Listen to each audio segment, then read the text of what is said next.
I-V-M. Hi, I'm Utsav, a behavior researcher by training and a slow traveler by passion.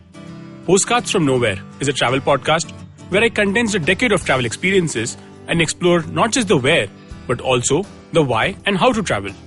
My stories emerged from slow traveling the less explored parts of the world: Bosnia and Herzegovina, Armenia, Uzbekistan, and even China. At the end of each story, I give practical tips and new ideas about how to travel better. This week, I talk about China's greatest fear and how it may be changing China faster than we can see. If you walk around the hutongs, or the traditional Chinese courtyard residences in Beijing, near the Lama temple specifically, you would see a few posters. These posters could be cartoons with big-headed smiling figures. One such cartoon showed a smiling trio of women. It turned out, according to the poster that is, that they were forming secret ties and an underground gang to cause trouble and destruction. Another panel showed a man running around town, posting what was described as reactionary slogans and banners and counter-propaganda on front doors, bicycle sheds and mailboxes.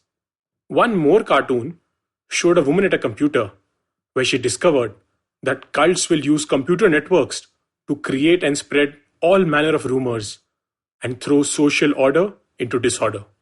These posters were all warning citizens and were titled Countermeasures for Everyday Tricks of Troublemaking and Destruction.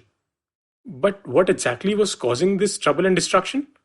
In 1992, combining meditation and slow motion exercises based on Buddhism and Taoism, a new religious order was birthed in China. Founded by Li Hongzhi, the practice emphasizes morality and the cultivation of virtue, and the practitioners aspire to eliminate attachments and ultimately want to achieve spiritual enlightenment. Welcome to the religious order of Falun Gong.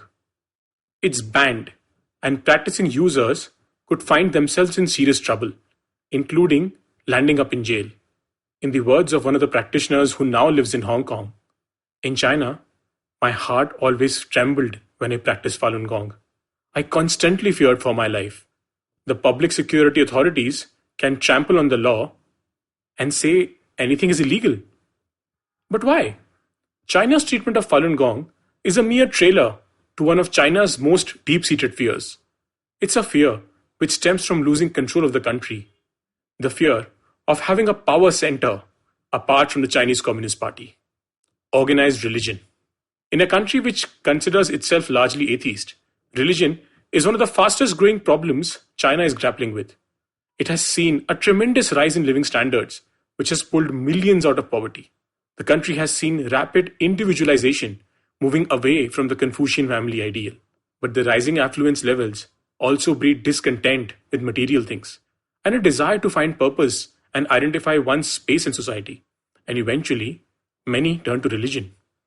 Once the country's most worshipped book, the Little Red Book of Mao, has today fallen out of favor. While Buddhism has been around for a while, Christianity has been growing at about 10% over the last 2 decades. Since 1951, there were no official relations between the church and the Communist Party. Finally, in 2018, the church capitulated and agreed that bishops will only be appointed after the approval of the party. Buddhists and Muslims, however, refuse to toe that line. 2 of the largest of China's provinces, Tibet and Xinjiang, are dominated by these 2 religions, which is exactly why the Chinese crackdown is the hardest in these places. My time spent in Tibet was by far the most depressing of my travels, and the cultural subjugation of Tibetans is so rampant that they are on track to wipe out the Tibetan language for the generations to come. Xinjiang is also progressing on these lines. China is treating Islam like mental illness and has mass detained the locals known as Uyghurs. Apart from inflicting torture, the psychological damage caused in the name of re-education is going to create intergenerational trauma. But what about Falun Gong? As of 2009, human rights groups estimated that at least 2,000 Falun Gong practitioners had died as a result of abuse in custody. One writer estimates that tens of thousands may have been killed to supply China's organ transplant industry, a can of worms China desperately wants to keep closed. I once happened to speak with a Falun Gong practitioner in India, and he said that he cannot even think of stepping into China even as a tourist. There is a good chance that he could be detained.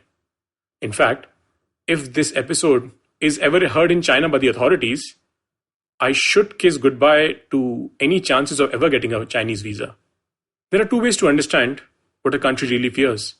One would be to see some socially conscious stand-up comedians, and the other is to see what the country bans or maniacally monitors. Our greatest fears are the ones we try to run away from, but more often than not, our fears become our undoing. If you like this podcast, don't forget to check out other interesting podcasts on the IVM network.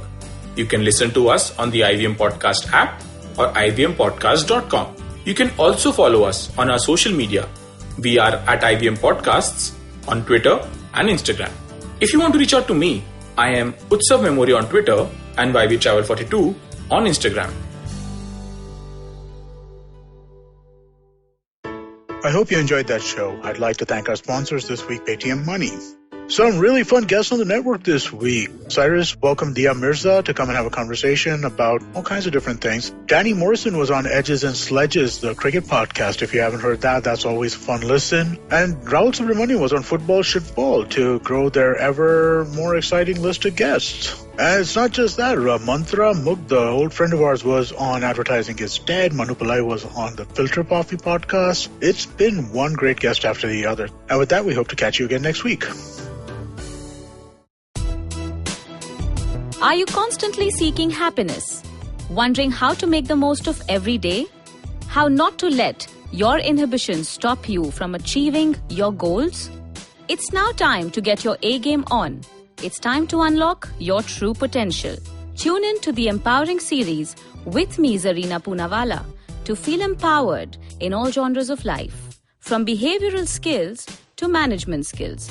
From health to relationships. From mental well-being to emotional well-being.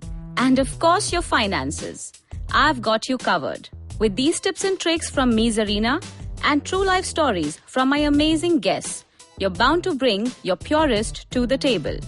Tune in to the Empowering series with Zarina Poonawalla every Thursday on the IVM Podcast app, website, or wherever you listen to podcasts.